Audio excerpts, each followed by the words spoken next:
Hey friends, നിങ്ങൾക്കറിയാമോ അക്കൗണ്ടിങ്ങിന് പോലും fathers ഉണ്ടെന്ന്? യെസ്, ഓരോ അക്കൗണ്ടിംഗ് ബ്രാഞ്ചിനും പിന്നിൽ ലെജൻഡ്സ് ഉണ്ട്. വരൂ, അക്കൗണ്ടിംഗ് ലോകത്തിലെ സൂപ്പർ സ്റ്റാർസിനെ കാണാം. ആദ്യം വരുന്നത് the father of financial accounting, Luca Pacioli. Double entry system ലോകത്തിന് ഇൻട്രൊഡ്യൂസ് ചെയ്തത് ഇദ്ദേഹമാണ്. അതുകൊണ്ടാണ് അദ്ദേഹത്തെ ഫാദർ ഓഫ് അക്കൗണ്ടിംഗ് എന്ന് വിളിക്കുന്നത്. ഇനി വരുന്നത് the father of cost accounting, J Lee Nicholson. Cost കൺട്രോളും പ്രൊഡക്ഷൻ കോസ്റ്റിംഗും പോപ്പുലർ ആക്കിയത് ഇദ്ദേഹം. അതുകൊണ്ട് അദ്ദേഹം കോസ്റ്റ് അക്കൗണ്ടിംഗ് ലെജൻഡായി.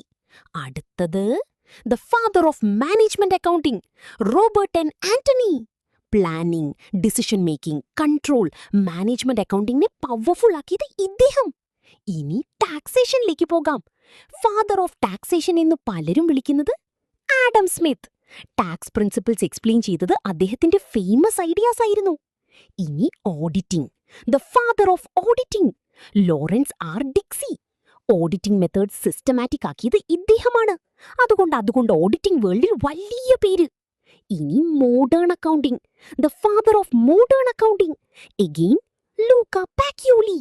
കാരണം മോഡേൺ അക്കൗണ്ടിംഗ് സിസ്റ്റംസിന്റെ ഫൗണ്ടേഷൻ ഇദ്ദേഹം വെച്ചതാണ്. അപ്പോൾ നമുക്ക് മനസ്സിലാവുന്നത് എന്താണ്? അക്കൗണ്ടിംഗ് ഇന്നത്തെ ലെവലിൽ എത്താൻ പല ലെജൻഡ്സിന്റെയും ഐഡിയ സഹായിച്ചു. Financial accounting, cost accounting, management accounting, auditing, taxation. ഓരോ ബ്രാഞ്ചിനും സ്വന്തം ഹീറോസ് ഉണ്ട്. കാരണം accounting is not just numbers, it's history, ideas and innovation.